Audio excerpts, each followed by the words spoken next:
Hey people, I'm Inko. After my descent to Wonderland, I came out harmed, traumatized, scathed, an experience I don't expect to forget anytime soon. But still, I learned many things about myself, such as how little I know about Alice in Wonderland. Did you know that she once turned into a house? Or that the original writer Lewis Carroll created a device called the nyctograph, which let you write in the dark when you awoke with an idea? Much like how I'm doing at this very moment, except that I'm on my phone, but the idea remains.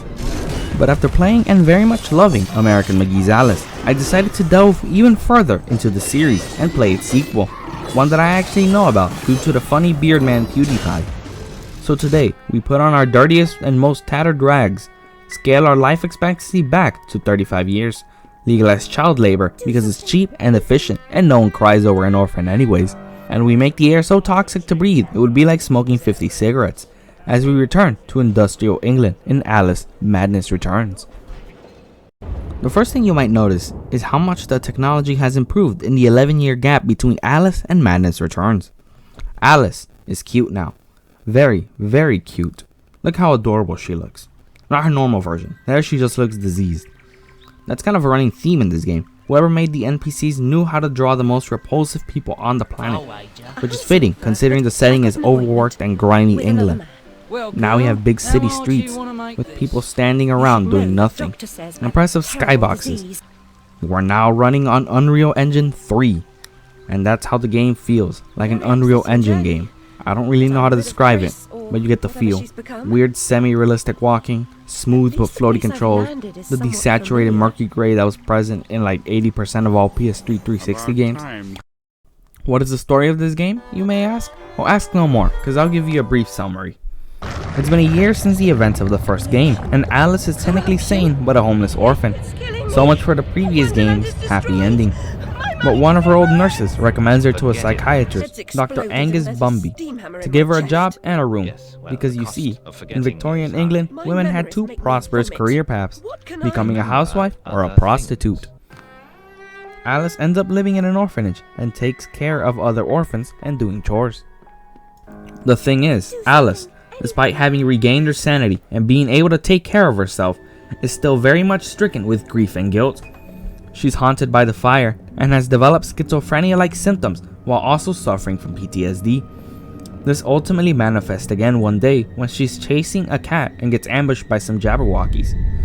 Alice gets rescued by her old nurse, who then tries to extort her for some sweet money. This makes Alice unwell as she falls back to Wonderland.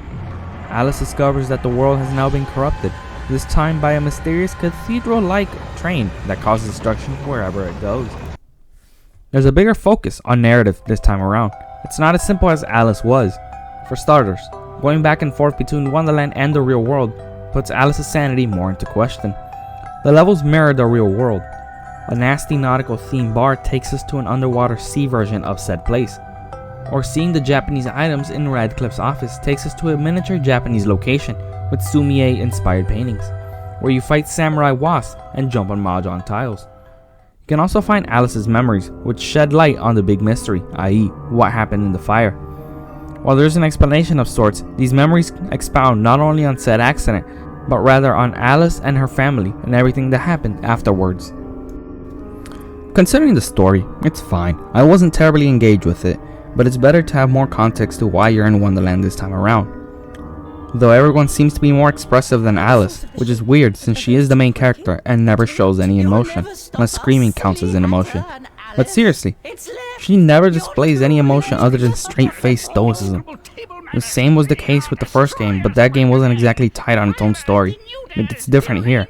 Alice is the leading character and I don't think she ever acknowledges what's going on, or even talks about how she's feeling. And there's this one part where she's drowning in tea and she's like, yeah, shit's rough, you know. And I'm about to drown in tea. In ignorance. The combat and movement have been vastly improved from the previous game. For starters, Alice actually moves and stops when I want her to, and there's no sliding on surfaces anymore. And now there are 4 jumps instead of 2. The combat, oh lord, the combat. I hated the combat in the first game. And here, it's not so bad. It's a little bland, but overall it's fine. First off, thank fuck they added a dodge button, so now I don't have to get hit or save scum every time. Man, I was using that dodge the entire game. I didn't get hit a single time. Use a vorpal blade just like last time. It has 4-hit combo that you spam throughout the entire game. When you hit something, enemies have this little stagger animation so you know you hit something. It's very responsive and quick, unlike the first game. The knife is not a struggle to use. Then you have a spice cannon, or like a condiment gun. You aim it and you shoot. Very simple, kind of boring. It takes out flying enemies and uses it to shoot floating pig snouts that lead you to some hidden treasure. The gun has a nice thumping feel every time you fire a shot. It's just like, man, it just feels nice. I rarely ever used it in combat, unfortunately. It's just not effective as the blade. Also, it has a small timer, but you don't have to collect orbs or whatever to use it again. You just wait until it refills. The gun also later turns into a cannon that shoots tea at enemies. Very British, if I do say so myself. But it feels like you're actually flinging tea at someone. Not tea in a cup, you know, just like grabbing tea with your hands and then tossing it. It's not that powerful anyway. What else am I forgetting? Oh, right. There's this big horse hammer thing that's like your heavy attack, and it does this big ass thump on the floor and stuns enemies. But for some reason, it isn't more powerful than the blade. And then there's bombs that, well, they don't really do much. You put them on buttons and they hold doors open. Or like you find broken walls and blow them open. Then you have this other power that turns you into your dark evil version, which is just you in a white outfit. Supposedly the attacks do more damage, but I think that one is up to debate. I might be a little unenthusiastic about the weapons, because they're kind of lame. I mean, where's my ice laser, my witch broom, or my magical bomb knuckle bones? Compared to Alice, which I should probably stop doing, there were 15 unique weapons, mostly useless weapons, but 15 nonetheless. Although I suppose you can make the argument that Madness Returns swaps out numbers for effectiveness. But that doesn't change the fact that these weapons are still kind of whack. You have the same movesets throughout the entire game, and upgrades don't add to that. You collect teeth as upgrade currency. I'm not entirely sure what the point was. There's no notable differences between weapon levels.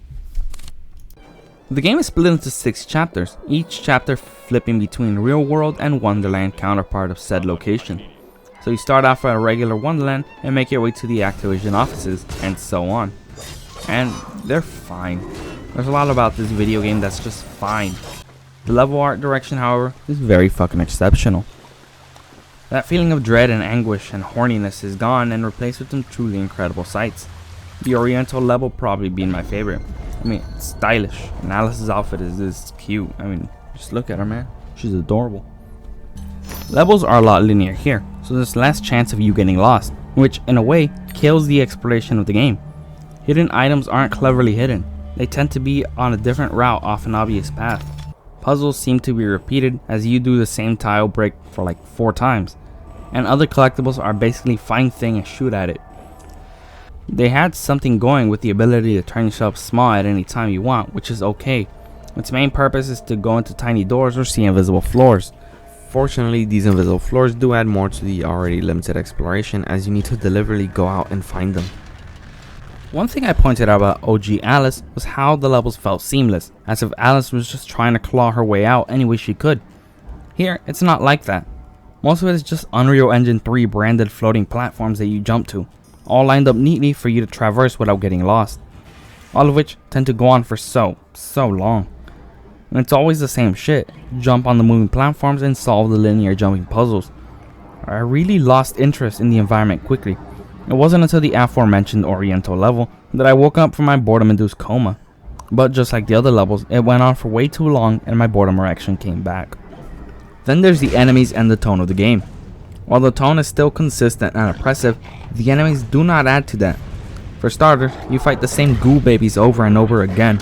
They keep showing up so many times, the initial creepiness of the design just wears off. They pose so little threat.